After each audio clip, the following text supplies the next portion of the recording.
Hello and welcome to a video I'm going to be making discussing a ranked loss that I went through today. The reason why I'm choosing this video is because even though it's a ranked loss, there's something to learn. Actually, speaking of ranked losses, you generally learn more from your ranked losses than your wins. And the reason why I point out this game specifically is because it has a little bit of a theme behind it. Now, some players think kills mean everything, but in this video I'll demonstrate that that is not the case at all. My team was ahead in kills for a majority of the game. However, we were behind in farm quite heavily. Now, right off the bat, you'll see me against Barracuda here. And what I want to demonstrate is just the farm that happens between these two players and the middle jungle throughout the game. And I'm just going to fast forward for the most part.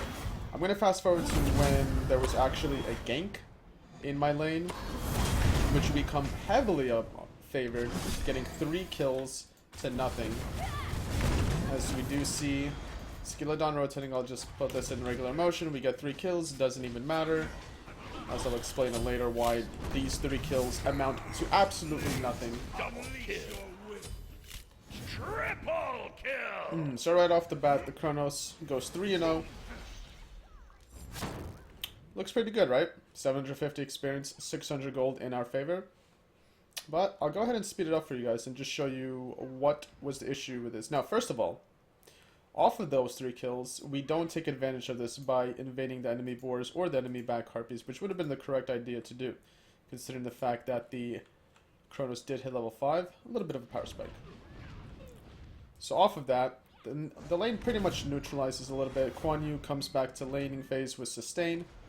I do my back harpies. Now here is where I make a mistake right off the bat of backing instead of doing these back harpies maybe into the red buff or doing these back harpies into the wave that's about to hit.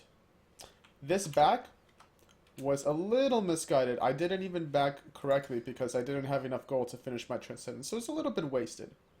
And now what happens here? Boars are done and the back harpies are done. Meanwhile, our backs are still available. And now, because of this opportunity, around the 3-minute mark, Jeff Hinla and Barracuda, which are 2 very seasoned veterans, take advantage of this by invading our red. Now, this puts me in a very tricky situation. I realize very quickly that our red is vulnerable here. They cleared the wave very quickly, and they're nowhere to be found. So that leads me in a predicament where I have to either contest them on the red buff or give up a whole wave, which I decide to basically give up a whole wave, which hurts me in the long run.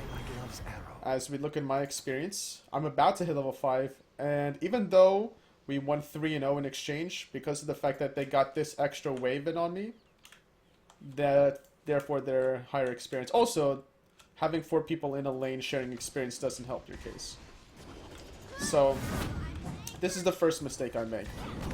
Basically, in terms of farming wise, I ignore a wave. Another gank happens. Unfortunately, we don't get a kill as the Guan Yu meditation comes off of cooldown, and then he forces a wave. I barely escaped the situation due to a Capri ulti. Now, there's another mistake I make relatively soon, which is coming out that I want to point out. I think it's after I get these boars, potentially. So, yet again, well, Guan Yu stops me from backing. That's nothing too much to worry about. But the fact of the matter is, I back at a very bad timing, and I'm going to miss this whole wave as a result. I missed a second wave. Very ill-conceived timing. Normally you would have somebody, a support, cover the wave right here, but that's just something small. This ought to impress Cupid. So that's the second farming mistake I've did. Even though I have 0 deaths, I'm 2 levels behind Barracuda, simply because I haven't done backs, my red got invaded, and I missed 2 waves as a result. Farming is very important in this game. Gank doesn't really go successful, doesn't matter. Meanwhile, there's a bunch of action in the middle lane, but that doesn't matter either. I'm just basically trying to put myself under a microscope in terms of my farming potential. So this time my red buff is up, just making sure. And they have complete vision control as well. They realize that my red buff is still up. Now this time after doing my boars, I had to go back to lane. Unfortunately, I kind of missed an archer there, so I had to go back there. So Barracuda does a good job basically zoning me away from the red buff here. I try to make an aggressive play, it doesn't really work out for kill potential. He quickly backs off. And triple sharing really hurts me. Barracuda's been getting a lot of solo farm in this lane, whereas I've been splitting a lot with the Khepri, and now this is like the second time I like at least triple started, or triple shared this, rather. So as a result of this, I'm 400 gold behind despite having no deaths in lane. And quite a few levels behind as well.